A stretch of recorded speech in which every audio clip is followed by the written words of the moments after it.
The world of education is constantly changing. New technologies emerge, learner needs evolve. To meet these challenges, educational organizations must commit to quality. But how can a school, a university, a training center, truly know it is delivering a high-quality experience? How can it prove this commitment to learners, parents, the community? The answer lies in a structured approach to management. This is where ISO 21001:2025 comes in. It is an international standard designed specifically for educational organizations. It provides a framework for a management system that puts learners first. Its purpose is to help organizations deliver better educational products, better educational services, consistently and reliably. It is a tool for building trust and ensuring satisfaction. This standard is not just another set of bureaucratic rules. It is a practical guide for improvement. Think of it as a blueprint for building a stronger, more effective educational institution. The core idea is simple. Understand the needs of your learners. Understand other interested parties. Then design your processes to meet those needs. This includes how you develop a curriculum, how you support your teachers, how you handle feedback.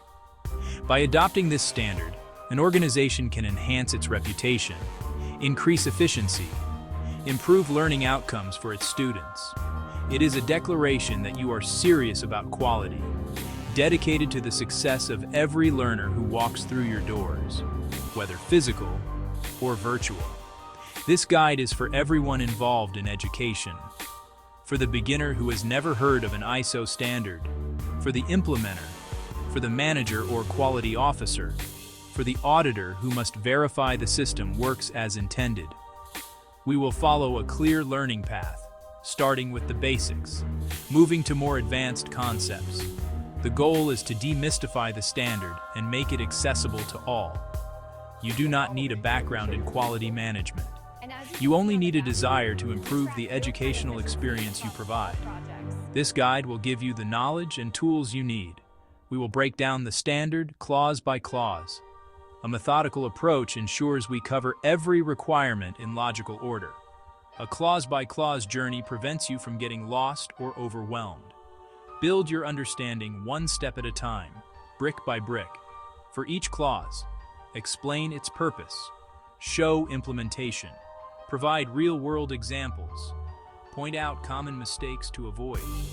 This structured approach is the fastest way to gain confidence and competence.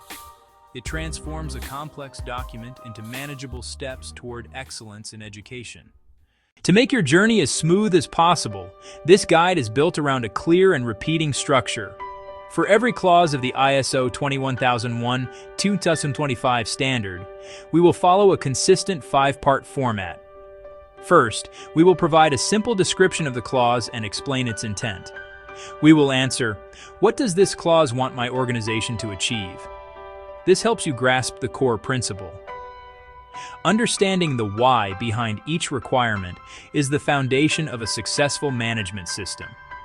It is the difference between blindly following rules and making informed decisions that benefit your organization and learners. Second, we will provide practical implementation steps. Knowledge is useless without action.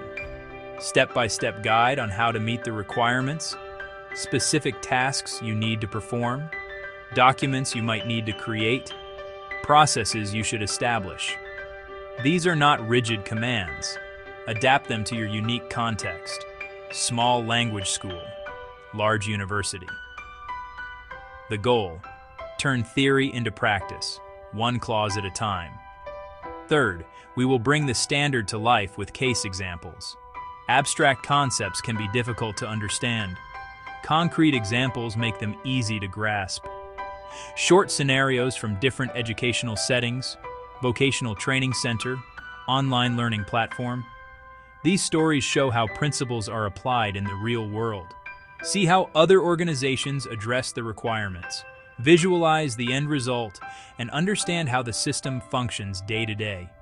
Finally, to prepare you for the audit, we will cover two crucial aspects: common nonconformities and audit checks. A nonconformity is a failure to meet a requirement. By knowing the most common mistakes others have made, you can avoid them. We will list typical nonconformities for each clause, then we will provide specific audit checks.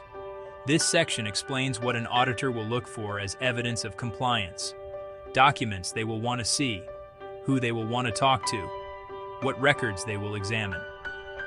This insight lets you see your organization through an auditor's eyes and ensure you are fully prepared for success. Every educational organization exists within a unique world. This world is shaped by forces both inside and outside its walls. Clause 4.1, understanding the organization and its context, is the starting point of your ISO 21001:2025 journey. It asks you to take a step back and look at the bigger picture. You must identify the internal and external issues that can affect your ability to achieve your goals. Internal issues. External issues. These issues can be positive or negative. They can be opportunities to seize or challenges to overcome. The purpose of this clause is to ensure your management system is grounded in reality. It is not an abstract exercise, but a strategic analysis that will inform every other decision you make. To implement this clause, you should conduct a formal analysis. A popular and simple tool for this is the PESTLE analysis, which stands for political, economic, social, technological, legal, environmental. For example, a political issue could be a new government policy on funding for vocational training. An economic issue might be a local recession affecting parents' ability to pay tuition fees. Social trends, such as a growing demand for online learning, are also crucial. Internally, you should look at culture, existing infrastructure, knowledge and skills of your staff. This is often done using a SWOT analysis, examining strengths, weaknesses, opportunities, threats. The key is to document this process and its outcomes. This analysis is not a one-time event. It should be reviewed regularly because the world around you is always changing. Let's consider a case study. A small vocational school specializing in culinary arts decides to implement ISO 21001:2025. During their context analysis, they identify several key issues: growing foodie culture in their city, social opportunity, new, stricter food safety regulations, legal challenge, a rise in online cooking classes from competitors, technological threat, experienced chef instructors, a strong local reputation. A weakness is their aging kitchen equipment. This analysis gives them a clear picture. They now know they need to update their curriculum to include advanced food safety. They consider developing their own online offerings. They plan for kitchen upgrades. Their management system will now be built to address these specific, real-world issues. When an auditor examines your compliance with Clause 4.1, they are looking for evidence of a thoughtful and systematic process. A common nonconformity is the complete absence of any documented context analysis. An organization might say, "We all know what our issues are, but this is not enough." The standard requires a more formal approach. Another frequent error is conducting the analysis once and never looking at it again. The world changes, and your understanding of your context must change with it. The analysis must be a living document. Auditors will check for this by looking for records of meetings where the context was discussed, such as in management reviews. They will ask to see the documented output of your SWOT analysis. They will ask to see the documented output of your PESTLE analysis. They will interview senior leaders to confirm that these identified issues are actually used to guide strategic decisions and planning.